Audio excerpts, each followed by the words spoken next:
Sa hagdanan ng estasyon sa EDSA, amoy bakal at pasang semento. May patak sa bubong, kumakapit sa manggas ang usok ng umaga. Mahaba ang pila, kumikiskis ang sapatos sa dilaw na guhit.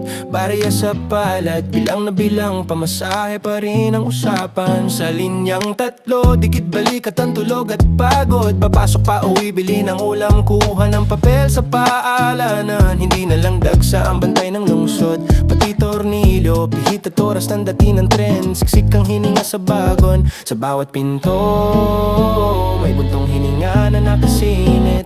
Sa bawat hintuan, may pangalan na hindi na tinatawag. Siksik ang hininga sa bagon. Sa kalsada sa ibaba may sigaw na hinihiwa ng sirena sa matataas na gusali. Papel na may tatak ang hinihintay, may nagsusukat ng salita sa loob ng malamig na silid.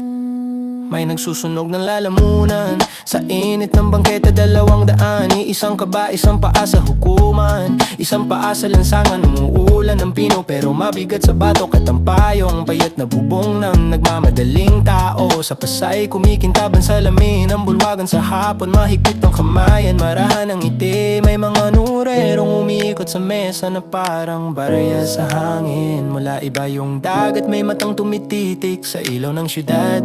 Mananatiling tuwid ang kuryente ng gabi. Kung hindi manginginig ang poste pag sumipa ang ingay, siksik ang hininga sa bagon. Pag-uwi basa pa rin, lahi-layan sa gilid ng kanal. Umiilaw ang karatulang kupas, nangingitim ang ulap sa silong ng tulay. At sa huling tren, tahimik ang mabibig, pero gising